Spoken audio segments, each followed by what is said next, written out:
نحمدہ ونصلی علی رسولہ الکریم اما بعد فاعوذ باللہ من الشیطان الرجیم بسم اللہ الرحمن الرحیم اللہم صلی علی سیدنا و مولانا محمد النبی الأمی وعلی آلہ وصحبہ وبارک وسلم تسلیما کثیرا کثیرا کثیرا اللہم لک الحمد کلہ ولک الشکر کلہ ولک الملک کلہ ولک الخلق کلہ بیدک الخیر کلہ والیک یرجع الامر کلہ نسألک الخیر کلہ ونعوذ بک من الشر کلہ۔ یہ اللہ کریم کا احسان ہے کہ اللہ تعالی ہم کو اپنے دین کی نسبت سے کچھ کہنا اور کچھ سننا نصیب فرماتے ہیں، اور زندگی کے اندر جس کو یہ توفیق مل جائے تو وہ یقین جان لے کہ اللہ تعالیٰ کا بہت بڑا احسان ہے کہ انسان اپنے دین کے بارے میں فکر مند ہے۔ آج سے ہم نیا سلسلہ شروع کر رہے ہیں۔ عامر جواد صاحب نے اس میں بڑی تفصیلی بات کی ہے، اور یہ ہے کہ محنت کا عادی ہونا، سخت کوشی کا عادی ہونا، ہارڈ ورک کا عادی ہونا۔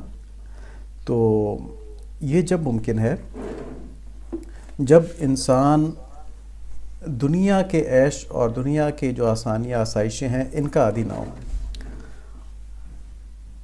ان کے بارے میں انسان کا رویہ یہ نہ ہو کہ بس میرا تو سب کچھ یہی ہے کہ میں خوب عیش والی زندگی گزاروں، خوب آسانی والی زندگی گزاروں۔ کچھ لوگوں کے بارے میں کہا جاتا ہے ورکہولک ہیں۔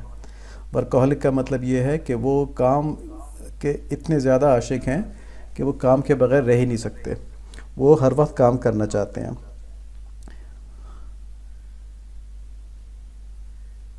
اس کا فائدہ کیا ہوتا ہے؟ اس کا فائدہ یہ ہوتا ہے کہ آدمی اپنی چاہے وہ دنیاوی کام ہے چاہے دینی کام ہے ان کو مستقل مزاجی سے اچھی طرح کرتا ہے۔ اب ہم دیکھتے ہیں کہ جو مسلمانوں کے اندر سستی، دنیا پرستی اور عیش پرستی آئی، اس کے کیا اثرات ہوئے؟ تو دیکھیں پچھلی دفعہ ہم نے بات کی تھی اس آیت کی، سورہ انفال کی آیت نمبر 60۔ اللہ تعالیٰ فرماتے ہیں مسلمانوں جس قدر طاقتور گھوڑوں کی جتنی چھاؤنیاں تم سے بن پڑیں ان سے مقابلے کے لیے تیار رہو، یعنی وہ تیار کرو اور ان کے ساتھ مقابلے کے لیے تیار رہو جن کے ذریعے تم اللہ تعالیٰ کے دشمنوں اور اپنے موجودہ دشمن پر ہیبت طاری کر سکو، اور ان کے علاوہ دوسروں پر بھی جنہیں تم ابھی نہیں جانتے مگر اللہ تعالیٰ جانتے ہیں۔ اور اللہ تعالیٰ کے راستے میں تم جو کچھ خرچ کرو گے وہ تمہیں پورا پورا دیا جائے گا، تمہارے لیے کوئی کمی نہیں کی جائے گی۔ پچھلے ہفتے ہم نے اس آیت کے ایک اور پہلو پہ بات کی تھی، اور یہ تھا کہ دفاع کی تیاری اور اس کی طرف سے غفلت نہ کرنا یہ ہر مسلمان کی ذمہ داری ہے۔ اسی آیت کے اوپر ایک اور پہلو جو ہے اس میں ہم آج دیکھتے ہیں کہ یہ جو گھوڑے ہیں اور چھاؤنیاں ہیں بیسیکلی یہ کیا ہے؟ یہ ڈیفنس اکوپمنٹ ہے، ڈیفنس اسٹرینتھ ہے۔ تو کسی بھی ملک کا ڈیفنس اسٹرانگ کرنے کے لیے پہلے کیا چاہیے ہوتا ہے؟ اس کی اکانومی اسٹرانگ ہو، اور کسی بھی ملک کی اکانومی جب اسٹرانگ ہوتی ہے جب وہاں پہ جو تجارت ہے، جو ٹریڈنگ ہے، جو مینوفیکچرنگ ہے، جتنے بھی اکانومی کے ساتھ مختلف سیکٹرز موجود ہیں معاشیات کے ساتھ، ان کے اندر جو لوگ کام کر رہے ہیں وہ سنسیئر ہوں، اور دوسری بات کیا کہ وہ محنتی بھی ہوں۔ تو بات کیا ہوئی کہ جب تک کہ معاشرے کے اندر مخلص لوگ اور محنتی لوگ نہیں ہوں گے اس وقت تک معاشیات یعنی معاشرے سے معاشیات بنتی ہے، سوسائٹی سے اکنامکس کی طرف فائدہ جاتا ہے۔ سوسائٹی اچھی ہوگی، سوشل ویلیوز اچھی ہوں گی، جو اسلامی طریقے ہیں ان کے مطابق لوگ کام کریں گے تو پھر اس سے اکانومی اسٹرانگ ہوگی، اکانومی اسٹرانگ ہوگی تو اس سے ڈیفنس اسٹرانگ ہوگا، ڈیفنس اسٹرانگ ہوگا تو کیا ہوگا؟ یہ دین کی سربلندی کا سبب بنے گا۔ آپ یہ سوچیں کہ اس وقت اگر سارا امریکہ اور یورپ مسلمان ہو جائے تو اس کا اسلام کے دنیا میں پھیلانے پہ کتنا اثر پڑے گا؟ ٹھیک ہے، یا یہ سمجھ لیں کہ وہ سب لوگوں کو اللہ تعالیٰ مسلمان کر دیں، وہاں ایمان کی ہدایت نصیب فرما دے، تو جو وہ فوجی قوت ان کے پاس ہے تو مسلمان دنیا پہ کس طرح رول کریں گے؟ تو اب ہم یہ والی بات کرتے ہیں کہ جو آلریڈی مسلمان ہیں وہ اپنے اندر یہ صلاحیتیں کیوں پیدا نہیں کر لیتے، اور صلاحیتیں کیا پیدا کرنی ہیں کہ بس اللہ کے دین پر چلا جائے، پھر ساری چیزیں خود بخود ٹھیک ہو جائیں گی۔ تو ہم یہ کہہ رہے تھے کہ ہم نے اس آیت پر عمل نہیں کیا اور اپنی تمام تر کوششیں اور دنیاوی عیش عشرت کے اوپر لگائے رکھیں، اس کی آسائش کے اوپر لگائے رکھیں۔ ہماری تمام تر جو ہم دولت جس طرح بھی لیتے ہیں، جس طرح بھی جمع کرتے ہیں، اس کا ہمارا خرچ کیا ہوتا ہے کہ اچھا موبائل لے لیں، اچھی گاڑی لے لیں، اپنے مکان کو خوب اچھی طرح سجا لیں، اچھے کپڑے پہن لیں۔ دیکھیں ضرورت کے مطابق اچھی چیزیں حاصل کرنے میں کوئی حرج نہیں ہے اسلام کے اندر، لیکن لگژریز کے لیے ان کو حاصل کیا جائے تو اس کا مطلب یہ ہوتا ہے کہ دل دنیا کے ساتھ لگا ہوا ہے، اللہ تعالیٰ کے ساتھ نہیں لگا ہوا۔ جب تک انسان کو یہ فکر رہتی ہے کہ میرے پاس بہترین گاڑی آ جائے اور اس میں اس کو یہ نہ ہو کہ میری صحت کیونکہ خراب رہتی ہے، میرے جوڑوں میں درد ہوتا ہے، تو اس لیے میں پورا آسائش گاڑی وہ رکھوں تاکہ اس میں مجھے سفر کرتے ہوئے تکلیف نہ ہو، اگر تو یہ نیت ہے تو پھر تو ضرورت کے تحت ہے نا۔ اور اگر خالی اس نیت سے ہے کہ بڑی گاڑی آئے گی آرام سے بیٹھیں گے اور یہ کریں گے، تو دنیا سے محبت ہے وہ، اور جہاں دنیا سے محبت ہوگی وہاں اللہ تعالیٰ کی طرف سے غفلت ہوگی۔ پھر اللہ تعالیٰ سے دعا بھی یہی مانگی جائے گی، یا اللہ فلاں والی گاڑی دلوا دیں، ٹھیک ہے، یہ دعا نہیں مانگی جائے گی کہ یا اللہ مجھے ایسی جنت نصیب فرما دیں کہ میں آپ صلی اللہ علیہ وآلہ وسلم کے قریب ہوں اس جنت میں۔ اللہ تعالیٰ کی رحمت کو دیکھتے ہوئے تو یہ دعا مانگی جا سکتی ہے نا۔ آپ صلی اللہ علیہ وآلہ وسلم نے سکھائی بھی ہے دعا اس طرح کی کہ اللہم انا نسألک ایمانا لا یرتد ونعیما لا ینفد ومرافقۃ نبینا محمد صلی اللہ علیہ وسلم فی اعلی درجۃ الجنت جنت الخلد۔ اس کا آخری حصہ ہے کہ اپنے حبیب صلی اللہ علیہ وآلہ وسلم کی رفاقت جنت خلد کے اندر مجھے نصیب فرما دیں، تو پھر اس طرف دھیان نہیں جائے گا، پھر گاڑی، مکان، کپڑے، کھانا، اس کی طرف دھیان رہے گا۔ تو مسلمان اسی زندگی کے عیش کے عاشق ہو کر بیٹھ گئے ہیں اور آخرت کی نعمتوں سے غافل ہو گئے ہیں۔ آپ صلی اللہ علیہ وآلہ وسلم نے فرمایا کہ اللہ کی قسم فقر و محتاجی وہ چیز نہیں جس سے میں تمہارے متعلق ڈرتا ہوں، بلکہ میں تو اس سے ڈرتا ہوں کہ دنیا تم پر اس طرح کشادہ کر دی جائے گی جس طرح ان لوگوں پر کر دی گئی جو تم سے پہلے تھے، اور تم بھی اس کے لیے ایک دوسرے سے آگے بڑھنے کی اس طرح کوشش کرو گے جس طرح وہ کرتے تھے، اور تمہیں بھی اسی طرح غافل کر دے گی جس طرح ان کو غافل کیا تھا۔ تو آپ صلی اللہ علیہ وآلہ وسلم یہاں پر بالکل وہی بات بتا رہے ہیں جو بعد میں مسلمانوں کے ساتھ ہوئی کہ دنیا ان کے اوپر کھل گئی، اور جو شمشیر و سنا اول تھی نا، اس کے بعد طاؤس و رباب والی بات تھی کہ وہ پھر اس دنیا کے کھلنے کی وجہ سے عیش و عشرت کا شکار ہو گئے، اور پھر وہ آخرت کی طرف سے، اللہ تعالیٰ کی طرف سے غافل ہو گئے۔ تو انہوں نے دین کی حفاظت کا بندوبست نہیں کیا، بڑے بڑے محل بنائے، بڑی بڑی جاگیریں بنائیں، بڑے بڑے انہوں نے آرٹ کے نمونے پیدا کیے، لیکن دین کی حفاظت کا بندوبست نہیں کیا، تو اس کے بعد کفار نے غلبہ حاصل کر لیا ان کے اوپر۔ اب یہ والی طبرانی شریف کی روایت ہے، ان قریب دنیا کی دولت تم پر کھول دی جائے گی، یہاں تک کہ تم اپنے گھروں کو اس طرح سنوارو گے جیسے کعبہ شریف کے نقش و نگاری کی جاتی ہے۔ تو اب دیکھ لیں لوگ گھروں کے اوپر کتنا پیسہ لگاتے ہیں، کتنا، اور اس پیسے کو کمانے کے لیے پھر وقت بھی لگاتے ہیں نا، مطلب جائز طریقے سے بھی کما رہے ہوں تو کتنا وقت اس پہ لگایا جاتا ہے۔ تو اللہ تعالیٰ ہم سب کو یہ توفیق عطا فرمائے کہ ہمارے دل سے یہ دنیاوی عیش و عشرت جو اللہ تعالیٰ دے دیں، اس کے بعد اس کو شکر ادا کر کے اس کو استعمال کیا جائے، یہ نہیں کہ اس کی ناشکری کی جائے کہ ہمیں نہیں چاہیے، ٹھیک ہے، لیکن اس کو جائز حد تک استعمال کیا جائے اور اس کو اللہ تعالیٰ کی دیگر مخلوق کے اوپر بھی خرچ کیا جائے۔ تو اللہ تعالیٰ سے ہماری دعا ہے کہ اللہ تعالیٰ ہمارے دلوں کو دنیا کی محبت سے فارغ فرما دیں اور ہمیں آخرت کا حریص بنا دیں، اللہم آمین۔ اب دیکھیں کہ ہماری جو انڈیویجول لائفز ہیں، انفرادی طور پہ ہم اپنی زندگی کا مقصد کیا سمجھتے ہیں؟ صرف یہ سمجھتے ہیں کہ اچھا کما کر خوب عیش سے رہنا، اچھا کمانا اور خوب عیش و عشرت سے رہنا، بس یہی آبجیکٹیو ہوتا ہے ہمارے نوجوانوں کا۔ کالجز کے اندر، یونیورسٹیز کے اندر اور گھروں میں ان کو کیا بتایا جاتا ہے کہ بیٹا ابھی پڑھ لو، ابھی محنت کر لو، پھر اس کے بعد تمہارے مزے ہی مزے ہیں، تم اچھی سرٹیفکیشن کر لو، اچھی ڈگریز لے لو، پھر اس کے بعد تمہیں اچھی نوکریاں ملیں گی، تم اچھا کاروبار کرو گے، خوب اس کے بعد عیش کرنا زندگی میں۔ تو اس عیش کے عشق میں ہم جنت کے عیش سے غافل ہو گئے۔ ہمیں کسی نے یہ نہیں بتایا کہ یہ عیش عارضی ہے، اس میں دل نہیں لگانا، اصل عیش جنت کا ہے، اس کی کوشش کرنی ہے، زیادہ کرنی ہے۔ اور جہنم کے عذاب سے بھی غافل ہو گئے، جہنم کے عذاب سے بھی غافل ہو گئے۔ جنت تو بہت بڑی چیز ہے نا، لیکن جہنم کا عذاب تو برداشت ہی نہیں ہوگا۔ تو ناجائز کام کر کے دنیاوی رزق کمانا یا دنیاوی رزق کو ناجائز جگہوں پر استعمال کرنا، گناہ کے اندر استعمال کرنا، یہ سب جہنم کی طرف لے جانے والی چیزیں ہیں۔ تو ہم اس سے بھی غافل ہو گئے، اور ہم اللہ تعالیٰ کے ہر لمحہ محتاج ہیں، اس بات سے بھی غافل ہو گئے۔ ہم اپنی دنیا بنانے کے چکر میں اللہ تعالیٰ سے اس طرح غافل ہو جاتے ہیں کہ ہمیں خیال ہی نہیں رہتا، اور ہم اگر فرض کریں 5 وقت کی نماز کی اللہ تعالیٰ نے توفیق دی ہوئی ہے نا، تو ہم اسی پہ خوش ہو جاتے ہیں کہ بہت بڑے بزرگ ہیں، ہم 5 وقت کی نماز تو پڑھ لیتے ہیں۔ نہیں، مسلمان کے اوپر 2 ذمہ داریاں ہوتی ہیں، ایک یہ کہ وہ اپنے آپ کو اللہ تعالیٰ سے قریب ترین کرتا جائے، اس کے لیے یہی دنیا کا وقت جو ہے یہی ہے، اسی میں اس نے اپنی ضروریات پوری کرنے کے لیے دنیا کمانا بھی ہے، اور اسی میں اس نے اپنی عبادات کر کے اللہ تعالیٰ کے قریب بھی ہونا ہے۔ اور یہی رویہ صحابہ کرام کا تھا، جو انبیاء علیہ الصلاۃ والتسلیمات کے بعد دنیا کے بہترین انسان تھے۔ صحابہ کرام ان کا کیا طریقہ تھا کہ وہ دنیا کے لیے بس اتنی مشقت کرتے تھے کہ ضرورتیں پوری ہو جائیں، اور باقی وقت وہ کیا کرتے تھے؟ وہ خوش گپیاں نہیں لگاتے تھے، ٹھیک ہے، وہ یا تو دین کی سیاسی باتیں کر رہے ہوتے تھے دین کی سربلندی کے لیے، یا پھر عبادات کر رہے ہوتے تھے۔ تو یہ ان کی زندگی تھی۔ اور یہ کب ہوتی زندگی؟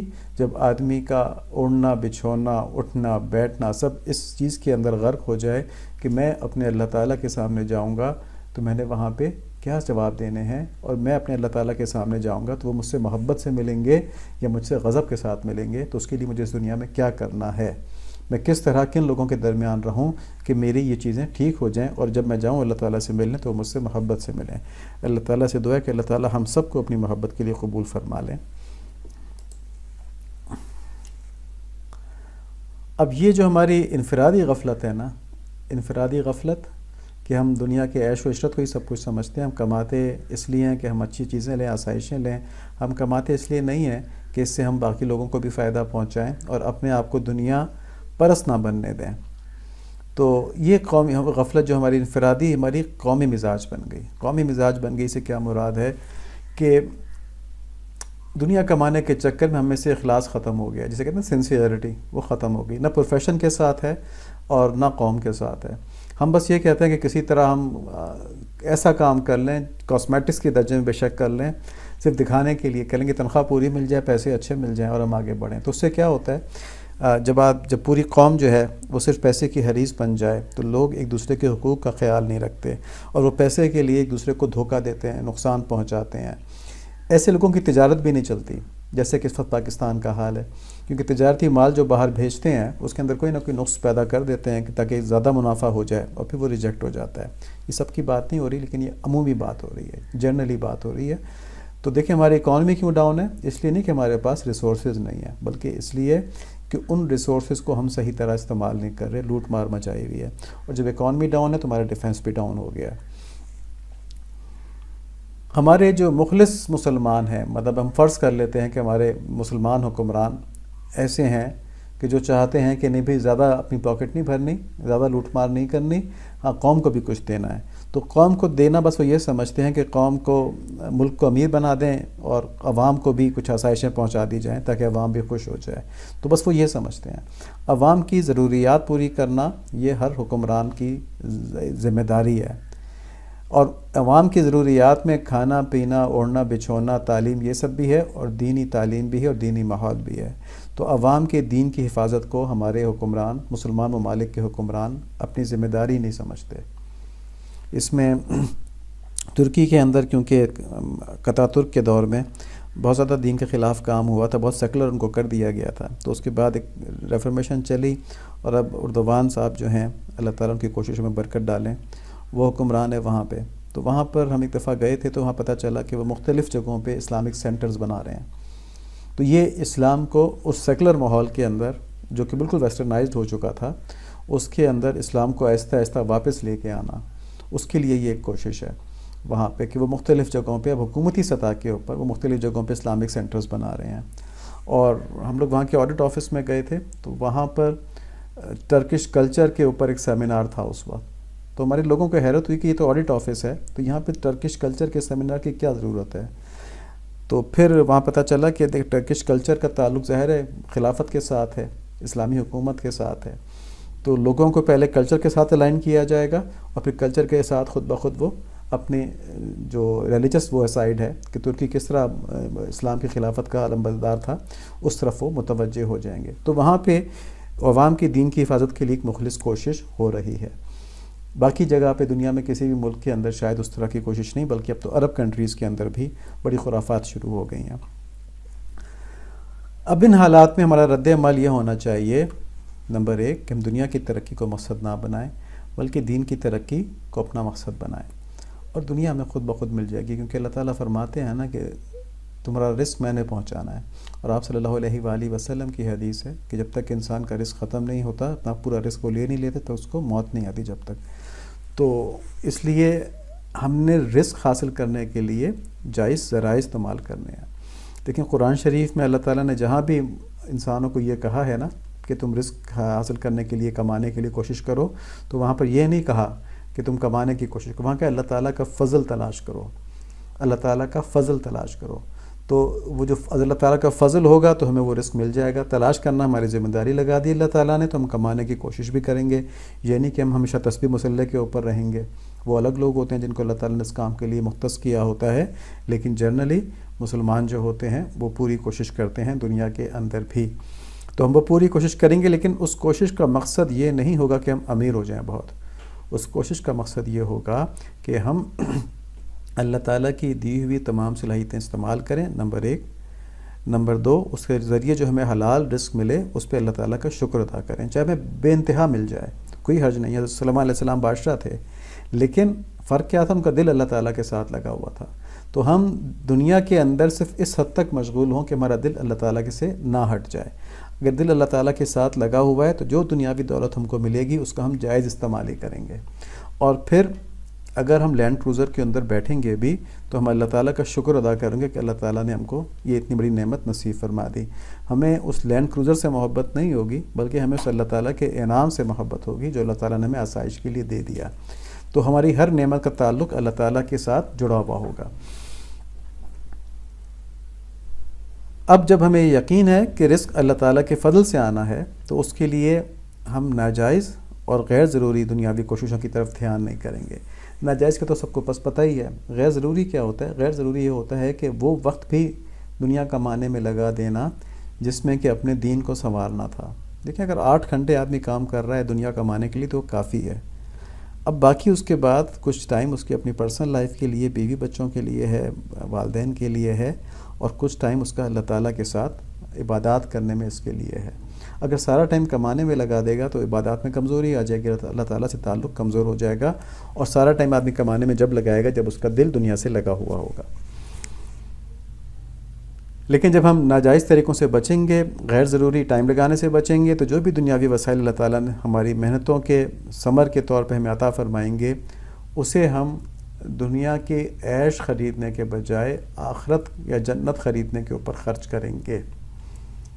ایک آدمی فرض کریں 12 کروڑ کی گاڑی لے سکتا ہے، اس کے پاس اتنے پیسے ہیں، لیکن وہ گاڑی چھوٹی لے لیتا ہے، گاڑی وہ چند لاکھ روپے کی لے لیتا ہے، 70-80 لاکھ کی. آج کل بڑی مہنگی گاڑیاں پاکستان میں ہو گئی ہیں. تو بہرحال جو 12 کروڑ کی لے سکتا ہے وہ اپنے لیے چلیں 1-1.5 کروڑ کی لے لیتا ہے، اور باقیوں کے لیے وہ بچوں کے اسکول بنا دیتا ہے جہاں پہ ان کی دینی اور دنیاوی تعلیمات دونوں کا سلسلہ چلتا ہے. تربیت بھی ان کی ہوتی ہے، اور اس کی نیت یہ ہوتی ہے کہ اس سے مسلمان قوم جو ہے اس کی نئی نسل کو میں تربیت بھی دوں گا اور دنیا کی علوم سے بھی اس کو آراستہ کروں گا تاکہ مسلمان قوم ترقی کرے. تو اس نے اپنے پیسوں سے، جو اس نے گاڑی میں پیٹرول پھونکنا تھا خالی اور لوگوں کو دکھا کے اترانا تھا، تکبر کرنا تھا، اس سے اس نے جنت کما لی. تو اللہ تعالیٰ ہمیں ایسی چیز نصیب فرما دے. تو جی اگر ہم دنیا اور آخرت دونوں کی عزت چاہتے ہیں تو بہت امیر کرنے کے حرص کرنے کے بجائے بہت نیک بننے کے حرص کریں. کمانے میں صرف جائز ذرائع اختیار کریں اور صرف جائز وقت، توجہ اور وسائل لگائیں. اور جو رزق ہم کو مل جائے اس میں اسراف نہ کریں، تبذیر نہ کریں، بلکہ دین کے بتائے ہوئے طریقوں پر خرچ کریں.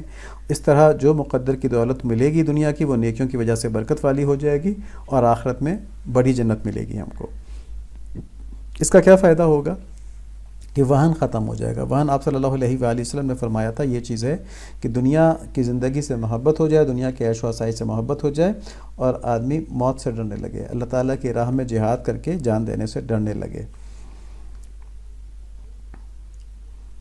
اپنی دنیا پرستی کے مزاج کے خلاف کام کرنے کو ہم نفس کے خلاف جہاد سمجھ لیں. تو سمجھ لیں کہ دنیا کے اندر جو مسلمانوں پہ اس وقت ظلم ہو رہا ہے نا، اس کے خلاف ہمارا پہلا قدم کیا ہو جو ہم کر سکتے ہیں وہ یہ کہ اپنے آپ کو ہم اسلام کے اوپر پورا لے آئیں. ہم اپنے آپ کو لے آئیں گے تو ہماری دیکھا دیکھی اور لوگ بھی آ جائیں گے، کیونکہ جہاں خوبصورتی ہوتی ہے وہاں لوگ متوجہ ہو جاتے ہیں، اور دین کی تعلیمات سب سے زیادہ خوبصورت ہیں. جب ہم دین کی تعلیمات پر عمل کریں گے تو ہمارے اخلاق خوبصورت ہو جائیں گے، اور پھر جب ہمارے اخلاق خوبصورت ہو جائیں گے لوگ خود بخود متوجہ ہوں گے کہ یار یہ تو دیکھیں اسلامی حلیہ، اسلامی لباس کے ساتھ اتنے اچھے اچھے کام کرتے ہیں، تو ہم بھی اس طرح کریں تو معاشرہ بہتر ہونا شروع ہو جائے گا. اگر ہم اس میں کامیاب ہو گئے تو اس دنیا میں اللہ کو دین کا غلبہ دینے کی کوشش کرنے والوں میں شامل ہو جائیں گے انشاءاللہ. سب سے پہلے اپنے آپ کو درست کرنا. درست کرنے سے کیا مراد ہے کہ ایک محنتی جفاکش مسلمان بننا. محنتی جفا کش یعنی جو دنیا کے اندر بھی خوب محنت کر سکتا ہو، وقت ضائع نہ کرتا ہو، اور آخرت کے اندر بھی خوب محنت کرتا ہو، وقت ضائع نہ کرتا ہو۔ یہ نہیں کہ دنیا کے اندر اتنا غرق ہو جائے کہ آخرت کو چھوڑ دے، بلکہ آخرت کے اندر اتنا غرق ہو جائے کہ دنیا کو چھوڑ نہ دے، صرف دنیا کی محبت کو چھوڑ دے اور دنیا کو بھرپور استعمال میں لے کے آئے۔ اللہ تعالیٰ ہمیں یہ نصیب فرما دیں۔ دینی علوم میں ہم قرآن شریف کے اوپر بات کر رہے ہیں کہ قرآن شریف جمع کس طرح ہوا، اس کی حفاظت کس طرح ہوئی۔ تو آپ صلی اللہ علیہ وآلہ وسلم کے دور میں ہم نے بتایا تھا کہ سب سے پہلے تو حفاظ کے ذریعے ہوئی، حافظے کے ذریعے ہوئی، قرآن شریف صحابہ کرام نے حفظ کیا، اور دوسرا تحریری طور پہ بھی لکھا گیا اس کو، اور مختلف چیزوں کے اندر، ہڈیوں پہ، لکڑی پہ، پتھر پہ، چمڑے پہ، ان چیزوں پہ اس کو لکھا گیا۔ مختلف صحابہ نے مختلف آیات لکھی ہوئی تھیں اپنے پاس، تو تحریری طور پہ بھی موجود تھا۔ اور وہ لکھا ہوا کس طرح ہوتا تھا کہ آپ صلی اللہ علیہ وآلہ وسلم لکھواتے تھے اور پھر کہتے تھے پڑھ کے سناؤ، اور پھر تصدیق کرتے تھے، اور پھر کہتے تھے ہاں ٹھیک ہے اب اس کو عام کر دو۔ اس کے بعد حضرت ابوبکر صدیق رضی اللہ تعالیٰ عنہ نے قرآن شریف جمع کروایا، اور اس میں زید بن ثابت رضی اللہ عنہ نے یہ کام سر انجام دیا۔ ان کا طریقہ کیا تھا کہ جب کوئی آیت ان کے پاس لے کے آتی تو اپنے حفظ سے مقابل اس کا موازنہ کرتے، حضرت عمر رضی اللہ تعالیٰ عنہ کے حفظ سے اس کا موازنہ کرتے، اور کوئی بھی لکھی ہوئی آیت اس وقت تک قبول نہیں کی جاتی جب تک کہ دو قابل اعتبار گواہ یہ گواہی نہ دیتے کہ یہ آیت حضرت صلی اللہ علیہ وآلہ وسلم کے سامنے لکھی گئی ہے۔ اور ان تین باتوں کے بعد ان لکھی ہوئی آیات کا موازنہ ان مجموعوں سے کیا جاتا جو صحابہ کرام نے اپنے اپنے طور پہ اپنے پاس تیار کر کے رکھے ہوئے تھے۔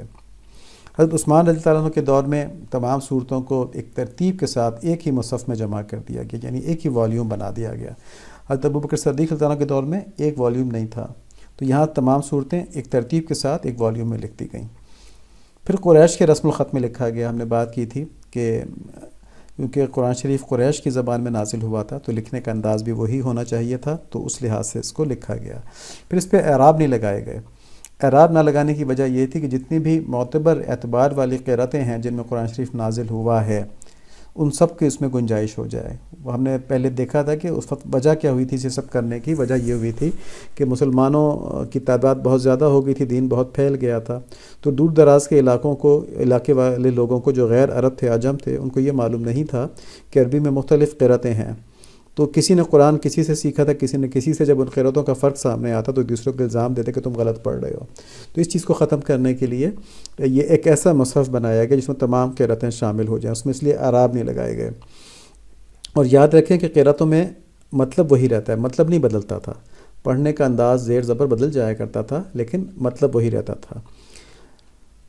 تو لوگوں کی مخالفت اس طرح ختم ہو گئی۔ حضرت عثمان رضی اللہ تعالیٰ کے دور میں یہ کام ہوا، انہوں نے 5 یا 7 جلدیں بنوا کے تقسیم کی تھیں اس طرح۔ اس کے بعد ہم دیکھتے ہیں قرآن شریف میں منزلیں، پارے اور یہ رکوع، ان کی کیا تاریخ ہے۔ تو حضرت صحابہ رضوان اللہ علیہم کے دور میں عموماً صحابہ کا ایک ہفتے میں پورا قرآن شریف ختم کرنے کا معمول ہوتا تھا، تو اس لحاظ سے روزانہ کی تلاوت کی مقدار وہ سیٹ کر لیا کرتے تھے کہ اتنا قرآن شریف پڑھیں گے تو ایک ہفتے میں ختم ہو جائے گا۔ تو اس لحاظ سے قرآن شریف کو 7 حصوں میں تقسیم کر دیا گیا۔ تو ان 7 حصوں کو حزب یا احزاب کہتے ہیں، یا منزل کہا جاتا ہے نا، کہ ایک منزل سنانی ہے، تو وہ منزل ہوتی ہے 1/7 آف قرآن۔ تو وہ 1/7 1/7 1/7، تو ہفتے میں اگر ایک منزل روزانہ پڑھیں تو ہفتے میں قرآن شریف ختم ہو جاتا ہے۔ تو اس کو منزلیں یا احزاب کہتے ہیں جو قرآن شریف میں منزل لکھا ہوتا ہے۔ پھر پارے کس طرح بنے، تو اس میں جو حضرت تقی عثمانی صاحب رحمۃ اللہ دامت برکاتہم کی تحقیق ہے وہ یہ ہے کہ صحابہ رضوان اللہ علیہ کے دور میں ہی تعلیم کے لیے قرآن شریف کو 30 حصوں میں تقسیم کر دیا گیا تھا، اور یہ تقسیم معنی کے اعتبار سے نہیں تھی، بلکہ مضمون مکمل نہیں بھی ہوا تب بھی نیا سپارہ شروع ہو جاتا ہے، تو صرف اس کو کوانٹٹی کے لحاظ سے 30 حصوں میں ڈیوائڈ کر دیا گیا۔ تو یہ نہیں تھا جیسے ہم نے دیکھتے ہیں کچھ جگہوں کے اوپر صرف ایک آیت جو ہے پچھلے پارے میں ہے، اور اسی صورت کی پوری باقی صورت جو اگلے پارے میں، صرف ایک آیت جو ہے پچھلے پارے کے اندر ہے۔ تو ان 30 حصوں کو پارے یا اجزاء کہتے ہیں۔ یہ مہینے میں ایک دفعہ قرآن شریف کی پوری تعلیم ہو جاتی ہے اس سے۔ جو سب کانٹیننٹ بر صغیر کے نسخے ہیں اس میں رکوع کے نشان لگے ہوتے ہیں، تو یہ تقسیم قرآن شریف کے مضامین کے لحاظ سے ہے، یعنی جہاں پر ایک مضمون ختم ہوا وہاں پہ رکوع کا نشان لگا دیا۔ اس کا مقصد یہ تھا کہ ایک رکعت میں پڑھی جانے سے بڑی جتنی تلاوت ہم کر سکتے ہیں تو اس مقدار کو پورے مضمون کے ساتھ یعنی کہ اتنی زیادہ بھی نہ ہو کہ 3-4 مضمون آ جائیں، اور یہ ہے کہ جب رکوع کرے آدمی تو مضمون مکمل ہو چکا ہو. تو اس لحاظ سے رکوع کے نشان لگا دیے کہ جہاں پہ ایک مضمون مکمل ہو رہا ہے اور جہاں پر تلاوت اتنی ہے کہ اس کو ایک رکعت میں پڑھا جا سکتا ہے. تو یہ رکوع کی تعداد جو ہے 540 ہے کل. پھر اس کے اوپر رموز اوقاف، یعنی کہاں کہاں وقف کرنا ہے، کس طرح کرنا ہے، جو لا اور جیم اور اس طرح کے وقف کی اس طرح کی چیزیں لکھی ہوتی ہیں. تو یہ اس لیے ہے کہ جو غیر عربی دان لوگ تھے، جن کو عربی کے بارے میں نہیں معلوم، وہ جب قرآن شریف کی تلاوت کر رہے ہوں تو ان کو معلوم ہو کہ انہیں سانس کہاں پہ توڑنی ہے، اور اس طرح سانس توڑنی ہے کہ معنی نہ بدلیں. دیکھیں، اگر جملے کے اندر غلط جگہ پہ وقف کر لیا جائے تو اس کا معنی بدل جاتے ہیں. جیسے یہ بڑی کامن مثال ہے، کہا جائے اٹھو مت بیٹھو، تو اب اٹھو کے بعد وقف ہو گیا، مت بیٹھو ساتھ ہو گیا. اس کا مطلب یہ ہوا کہ تم نے اٹھنا ہے، بیٹھنا نہیں ہے. لیکن انہی 3 حروف کو کس طرح پڑھ لیا جائے، اٹھو مت بیٹھو، تو اٹھو مت کے بعد وقف ہو گیا، اور پھر اس کا مطلب یہ ہوگا کہ اٹھنا نہیں، تم نے کھڑے نہیں ہونا ہے، بیٹھے رہو تم نا. تو دونوں کے مختلف، بالکل دونوں کے جو معنی ہیں بالکل مختلف ہیں، اپوزٹ ہیں. تو یہ ہم نے قرآن شریف کے بارے میں دیکھا، انشاءاللہ آگے دیکھتے رہیں گے. اب ہم دیکھتے ہیں چھوٹے بچوں کو جو بات بتائی جا رہی ہے وہ یہ ہے، وہ ہم ٹوٹلی اپوزٹ تعلیم دے رہے ہیں جو ان کو آج کل کا معاشرہ دیتا ہے اس کے مقابلے میں. اور وہ یہ ہے کہ عیش پرستی یا آرام طلبی یہ نہ صرف دنیا کی زندگی خراب کرتے ہیں بلکہ آخرت سے بھی غفلت میں ڈال دیتے ہیں. دنیا کی زندگی اس طرح خراب ہوتی ہے کہ آدمی آرام طلبی میں اپنے ضروری کام بھی نہیں کر پاتا. جو اس نے پڑھائی کرنی ہے، جو اس نے ٹارگٹس اچیو کرنے ہیں، جو اس نے امتحان میں نمبر لینے، کہتا ہے اچھا ابھی ٹائم ہے ابھی کر لیں گے، ابھی ٹائم ہے ابھی کر لیں گے نا. تو یہ عیش پرستی اور آرام طلبی بیسیکلی نفس کو مضبوط کر دیتی ہے. آدمی کا اپنے نفس پہ کنٹرول ہی نہیں رہتا، پھر آدمی چاہتے ہوئے بھی وہ کام نہیں کر سکتا. آدمی کی خواہش ہوتی ہے کہ میں یہ کام کر لوں، لیکن نفس راضی نہیں ہو رہا تھا، کہتا چلو اچھا ابھی کرتے ہیں ابھی اٹھتے ہیں. دنیا کی زندگی اس طرح خراب ہوتی ہے. دوسرا، آخرت کی کیوں خراب ہوتی ہے؟ کیونکہ جب نفس غالب آ جاتا ہے تو آدمی مزوں کے اندر اور عیش کے بارے میں سوچتا رہتا ہے، تو آخرت کا تو خیال ہی نہیں آتا. تو اس طرح آخرت کی زندگی بھی اس کی خراب ہو جاتی ہے. سیرت مبارکہ میں آج ہم نے مدینہ منورہ میں جس طرح اسلام پھیلا اس کے بارے میں تفصیلات دیکھی، اور ہمارے سامنے آج بڑی وہی بات جو ہم صبح سے کرتے آ رہے ہیں شروع سیشن سے، وہی بات ہمارے سامنے بڑے اس مدینہ منورہ میں جو اسلام پھیلنے کے واقعات ہیں ان سے بھی وہی بات سامنے آتی ہے. اور وہ کیا ہے کہ آپ صلی اللہ علیہ وآلہ وسلم اور ان کے ساتھی رضوان اللہ علیہم، ان کی زندگی اللہ تعالیٰ کا حکم پورا کرنے کے لیے، اللہ تعالیٰ کا دین پھیلانے کے لیے مسلسل ایک کوشش کا نام تھی. مسلسل کوشش، مسلسل کاوش، یہ مسلمانوں کا طرز حیات ہے. عشرت پرستی، عیش کوئی، یہ مسلمانوں کا طرز حیات نہیں ہے. ٹھیک ہے جی. تو یہ بات سمجھنے والی ہے کہ ہمارا جو ٹارگٹ بن گیا نا زندگی کا کہ ہم صرف ونڈرفل چیزیں حاصل کریں، نہیں، ہم ونڈرفل جنت حاصل کریں. اب دیکھیں کہ مدینہ کے صحابہ جو تھے، جو انصار تھے، انہوں نے کیا کہا کہ ہم چاہے پیسے کے محتاج ہو جائیں، چاہے ہمیں قتل کر دیا جائے، ہم آپ صلی اللہ علیہ وآلہ وسلم کا ساتھ نہیں چھوڑیں گے. اور یہ بات کب کی؟ پہلے انہوں نے پوچھا کہ اگر ہم آپ کا ساتھ دیں تو ہمیں کیا ملے گا؟ تو آپ صلی اللہ علیہ وآلہ وسلم نے فرمایا جنت.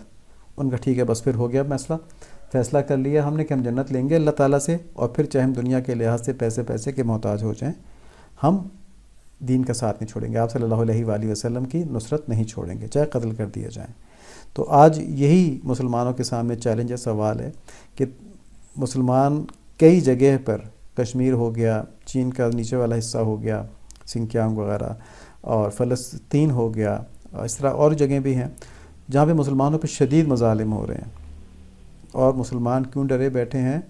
کیونکہ وہ یہ نہیں چاہتے کہ چاہے ہم پیسے کے محتاج ہو جائیں، چاہے ہم قتل کر دیے جائیں، ہم دین کو نہیں چھوڑیں گے. ہم کہتے ہیں کہ نہیں، پیسہ نہیں چھوڑیں گے، بس ٹھیک ہے دین چل رہا ہے نا، جو جہاں پہ کٹ رہا ہے وہ کٹتا رہے، ہم تو محفوظ ہیں نا یہاں پہ. تو دیکھیں، مسلمان مسلسل کوشش، مسلسل جد و جہد، اور آخرت کے اوپر دنیا کو ترجیح نہیں دیتے، دنیا کے اوپر آخرت کو ترجیح دیتے ہیں. صحابہ کرام کی اس مثال سے ہمیں یہ سمجھ جانا چاہیے کہ دین کا مزاج کیا ہے. ہم نے اپنی زندگیوں کا مقصد محض عیش اور آسائش حاصل کرنے کے لیے رکھ دیا گیا ہے. اس طرح ہماری اور کفار کی زندگی میں کوئی خاص فرق رہا نہیں ہے، صرف ایمان ہمارا باقی ہے، لیکن مقصد ہمارا وہی ہے جو کفار کا بھی ہے. تو اللہ تعالیٰ ہمیں ان چیزوں سے بچائیں، یہ بات ہمیں سمجھنے کی توفیق نصیب فرمائیں، دلوں کو اپنی طرف موڑ دیں. اور وہ کب ہوگا؟ وہ جب ہوگا کہ جب ہم دنیا میں غرق رہتے ہوئے بھی، ابھی تو ہم سمجھے نا کہ ابھی اگر ہمارے دل میں دنیا کو بہت زیادہ حاصل کرنے کی خواہش موجود ہے تو ٹھیک ہے ہم اس دنیا کا حصہ ہے نا، تو پوری دنیا مٹیریلزم کی طرف جا رہی ہے، مادیت کی طرف جا رہی، تو ہم بھی جا رہے ہیں، لیکن ہمیں اگر یہ خیال آ گیا ہے کہ ہم غلط جا رہے ہیں تو نکلنے کا طریقہ کیا ہے؟ کثرت سے اللہ تعالیٰ کا ذکر کریں، اللہ والوں کی باتیں سنیں، دین کی باتیں سنیں، دین کی باتیں پڑھیں، اس سے انشاءاللہ مزاج بدل جائے گا اور یہ سب جہاد میں شامل ہوگا۔ اللہ تعالیٰ ہمیں نصیب فرما دیں، اللہم آمین۔ سبحانک اللہم وبحمدک، اشہد ان لا الہ الا انت، استغفرک واتوب الیک۔ اللہم صلی علی سیدنا مولانا محمد النبی الامی وعلی آلہ وصحبہ وبارک وسلم تسلیما کثیرا کثیرا۔ ربنا تقبل منا انک انت السمیع العلیم وتب علینا انک انت التواب الرحیم، وصلی اللہ علی النبی الامی، آمین، بحرمت النبی الکریم علیہ وعلی آلہ الصلاۃ والتسلیم۔